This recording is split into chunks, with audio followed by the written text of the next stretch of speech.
Assalamualaikum warahmatullahi wabarakatuh. Perkenalkan, nama saya Haidir dengan NIM 1850016. Pada kesempatan kali ini saya akan menjelaskan materi dari mata kuliah Manajemen Proyek TI, yaitu Prototype. Bekerja dengan model pertama. Pendahuluan, siapapun yang pernah menyelesaikan proyek software akan sependapat bahwa masalah pertama adalah memperoleh kebutuhan dari user. Permasalahan kedua adalah berdasarkan persetujuan spesifikasi fungsional atau FS. FS mencoba untuk menggambarkan sistem yang berbasis grafis dan narasi, tetapi gambar dan penjelasannya tidak dapat menerangkan cara sistem yang tersebut berjalan, berlaku, dan mempengaruhi bisnis user. Sebagai tambahan, FS biasanya menimbulkan kesalahpahaman antar user dan analis, mengakibatkan perubahan yang berarti atau sistem tidak akan pernah sempurna dalam pelaksanaannya, atau sekaligus ditolak. Prototype dapat memecahkan masalah ini untuk tipe-tipe tersebut dalam sistem. Teori di belakang prototype. Apakah Anda membeli mobil dalam brosur penjualan? Seperti halnya Anda tidak dapat menilai sebuah mobil tanpa mencobanya. User juga dapat menilai dari spesifikasi fungsional bagaimana sistem akan berlaku dan berjalan. Tetapi jika user dapat menilai, menyentuh, dan menggunakan model atau prototipe dari tujuan sistem, ia dapat langsung menilai kegunaan sistem. Jika perubahan melakukan prototipe dapat dimodifikasi memungkinkan modifikasi beberapa kali sampai keadaan yang ditetapkan user. Keuntungan dari prototipe: menghasilkan syarat yang lebih baik dari produksi yang dihasilkan oleh metode spesifikasi tulisan. User dapat mempertimbangkan sedikit perubahan selama masih bentuk prototipe, memberikan hasil yang lebih akurat daripada perkiraan sebelumnya. Untuk merasa lebih puas, pertama user dapat mengenali melalui komputer dengan melakukan prototipe analisis yang sudah ada. Kedua, user terlibat langsung dari awal dan memotivasi semangat untuk mendukung analisis, melakukan pengembangan analisis selama proyek berlangsung. Metode prototipe. Langkah-langkah pembuatan prototipe. Langkah pertama, permintaan bermula dari kebutuhan user. Langkah kedua, bangunlah sistem prototipe untuk menemukan kebutuhan awal yang diminta. Langkah ketiga, biarkan user menggunakan prototipe. Analis harus memberikan pelatihan, membantu, dan duduk bersama-sama dengan user. Langkah keempat, mengimplementasikan saran-saran perubahan. Langkah kelima, ulangi langkah 3 sampai user merasa puas. Langkah keenam, merancang membangun suatu sistem akhir seperti sebelumnya. Sistem yang memanfaatkan dari prototipe. Sejak kebutuhan pada umumnya berhubungan dengan pandangan user terhadap sistem, hanya pada prototipe tampilan bagi user sudah cukup untuk memeriksa yang dibutuhkan.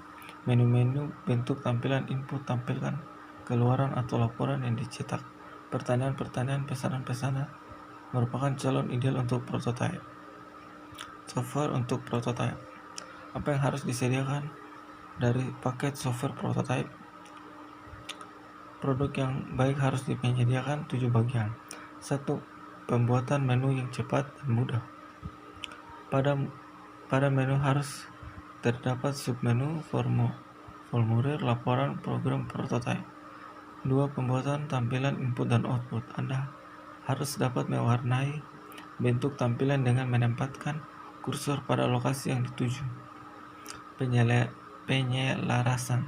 Anda dapat menjelaskan bentuk sebuah laporan yang dicetak dengan mudah. Bagian-bagian untuk merinci pembuatan laporan adalah judul, catatan kaki, file yang diletakkan. 4. Software harus menghasilkan data dictionary secara otomatis. Data dictionary menyimpan informasi seperti layar, laporan, atau formulir, tetapi paling penting menyimpan setiap informasi pada setiap file. 5. Software harus dapat menyusun database sesuai harapan. Ketentuan tampilan input seperti yang digunakan pada gambar 15.12 menjelaskan tentang peralatan daftar format. 6. Hasil mencari hasil dengan query online secara tepat ke data yang didaftar pada database. Anda harus mampu melakukan pencarian dengan mudah, penyusunan, pemilihan, dan menampilkan rekor. 7. Apakah yang dibutuhkan meliputi logika yang rumit atau perhitungan yang diperlukan prototipe?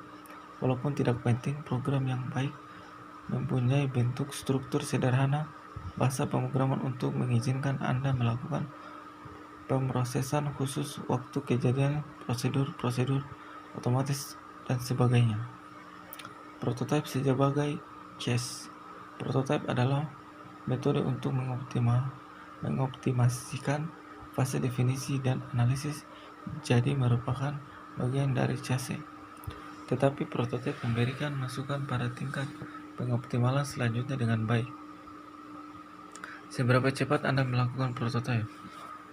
Software untuk melakukan prototipe harus dapat membuat Anda mampu menyusun modul permulaan dari suatu sistem secara cepat.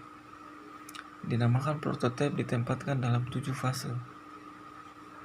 Sekarang Anda mungkin merasa bahwa metode pembuatan prototipe dapat menggantikan dengan sempurna 7 fase mendekati pembangunan proyek.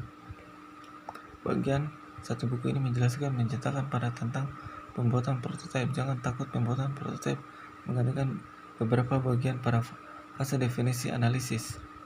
Beberapa produk yang harus dilihat. Acceleration sebagai alat prototipe.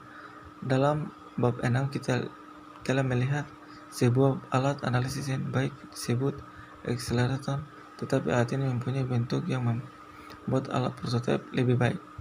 Bahasa generasi keempat. Sebagai peralatan prototipe, suatu saat kita memerlukan layar yang rumit, perhitungan khusus, prosedur otomatis, bentuk laporan yang unik, dan kebanyakan prototipe tidak mempunyai kemampuan untuk melakukan semua itu. Kesimpulan, prototipe telah digunakan dengan sukses untuk mengimplementasikan ke beberapa sistem software yang meliputi user interface melalui menu, layar, laporan, dan transaksi online. Sistem yang berorientasi bisnis sangat cocok untuk metode ini. Sistem real-time dan scientific akan sedikit kurang ketika menggunakan metode ini. Yaitu saja yang dapat saya sampaikan, lebih dan kurangnya mohon dimaafkan. Billahi taufiq wal hidayah. Wassalamualaikum warahmatullahi wabarakatuh.